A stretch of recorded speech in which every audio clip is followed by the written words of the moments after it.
আসসালামু আলাইকুম এভরিওয়ান। তো গতকালকে যেহেতু শবে বরাতের দিন ছিল, আর শবে বরাতের দিনে হচ্ছে যে আমাদের এখানে সবাই মানে সকালবেলা চালের রুটি আর হচ্ছে হালুয়া করে, সুজির হালুয়া, বুটের হালুয়া, অনেক হালুয়াই করে। বাট আমাদের বাসায় যেহেতু ডায়াবেটিসের রুগী বেশি, মানে আমার মা, আব্বু, বোন, তো এই কারণে আমরা মিষ্টি জাতীয় খাবারটা এখন একটু কমই খাই। তো হালুয়া শুধু একটাই করা হয়েছিল, সুজির হালুয়া। তো যাই হোক, সকাল সকাল ঘুম থেকে উঠে হচ্ছে যে চালের রুটি দিয়ে হালুয়া খেয়ে নিচ্ছি। তো খাওয়া দাওয়া শেষে হচ্ছে বাকি রান্নাবান্নাও কমপ্লিট করা হয়ে গেছে।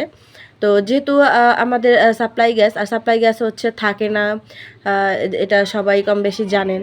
তো আমাদের এখানে হচ্ছে সকাল 8টা কি 7:30টার মধ্যেই হচ্ছে গ্যাস চলে যায়, মানে একটু থাকে, ওটা দিয়ে আসলে ভারী রান্না করা যায় না। তো যাই হোক, তারপর হচ্ছে মা হচ্ছে লাকড়ির চুলা ধরিয়ে দিয়েছিল। তো লাকড়ি চুলায় হচ্ছে যে এই তো বিরিয়ানি রান্না করতে বসে গেছি। তো আমার বোনটা বললো যে আজকে বিরিয়ানিটা আমাকে রান্না করতে, তো আমিও বললাম ঠিক আছে। তো আমি হচ্ছে যে বিরিয়ানিটা রান্না করছি। তো এই যে একে একে আমি হচ্ছে তেলের মধ্যে পেঁয়াজ দিয়ে দিলাম। পেঁয়াজটা একটু ভাজা ভাজা হওয়ার পরে সেটার মধ্যে আদা রসুন বাটা দিয়ে দিয়েছি। তারপর হচ্ছে যে ওটা দিয়ে একটু নাড়াচাড়া করে তারপর বিরিয়ানি মশলা, তারপর হচ্ছে মরিচের গুঁড়া দিয়ে সুন্দর মতো করে মশলাগুলোকে ভালোভাবে কষিয়ে নিচ্ছিলাম। আর লাকড়ি চুলাতে রানলে এটা মানে খুবই কষ্ট, ধোঁয়া চোখে যায়, একদম তাকানো যায় না, চোখ জ্বলে। আর সব কিছু মেনটেন করতে হয়, যেমন লাকড়িটা ঠিকমতো ধরলো কি না, নিভে গেলে আবার এটাকে ধরাও, তারপর হচ্ছে চুলার রান্না, সব কিছু খেয়াল রাখতে হয়। কিন্তু লাকড়ি চুলার রান্নাটা আবার খুব মজা হয়। তো যাই হোক, এই তো আমি তারপর হচ্ছে মশলাগুলো ভালোভাবে কষানোর পর এতে মাংস দিয়ে দিয়েছি। আর বিরিয়ানিটা হবে হচ্ছে মুরগির মাংসের বিরিয়ানি। তো মাংসটা দিয়ে দেওয়ার পর এটা তার মধ্যে হচ্ছে পরিমাণ মতো আমি লবণ দিয়ে এটাকে ভালো করে আবার কষিয়ে নিচ্ছি। আর এইদিকে হচ্ছে বাচ্চারা যে আলু নিয়ে শুধু শুধু কাটাকাটি করছে, খেলছে, আর মা হচ্ছে যে চালগুলো মেপে দিচ্ছিল, চালগুলোকে একটু বেছে নেওয়া হবে। তো যাই হোক, সবশেষে মাংসটা কষানো হয়ে গেছে। তো এখন হচ্ছে যে আমি মাংসটার মধ্যে হচ্ছে চাল দিয়ে দিব।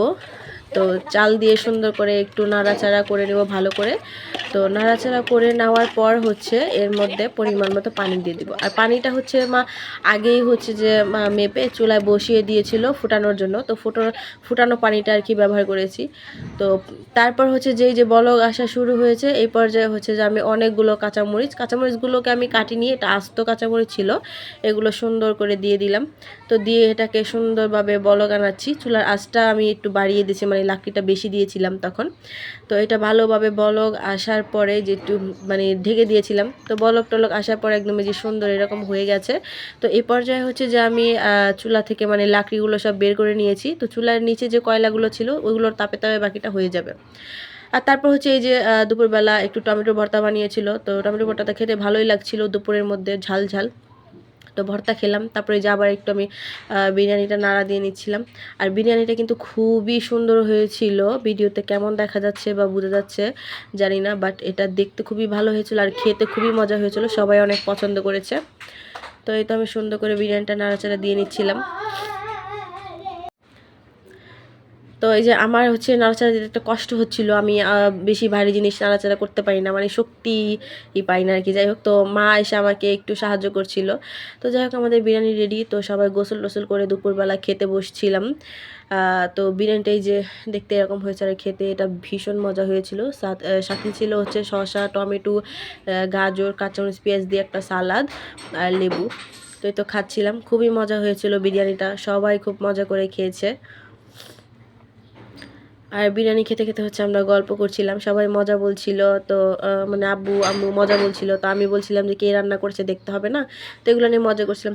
তারপরে যে সন্ধ্যাবেলা আব্বু হচ্ছে তার আগের দিন হচ্ছে যে রুটির অর্ডার দিয়ে আসছিল বেকারিতে। তো এই যে একটা 5 পাউন্ডের মানে 5 কেজি একটা রুটি ছিল, বিশাল বড়, একদম সোফাতে রেখেছি, পুরো সোফা ভরে গেছে, 2 সিটের সোফা। তো যাই হোক, রুটিটা হচ্ছে বাচ্চারা কাটছে।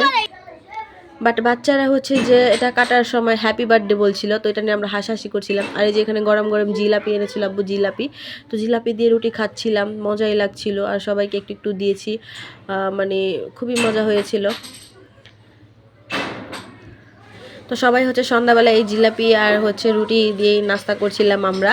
আর এই তো খুব মজা করে সবাই খাচ্ছিলাম, যেহেতু টাটকা টাটকা রুটি আর মচমচে জিলাপি। তো খাওয়া দাওয়া শেষে সবাই হচ্ছে যে নামাজের জন্য রেডি হয়ে যাচ্ছিলাম। তো আজকে ভিডিওটা এতটুকুই, ভালো লাগলো অবশ্যই লাইক কমেন্ট করবেন। আল্লাহ হাফেজ।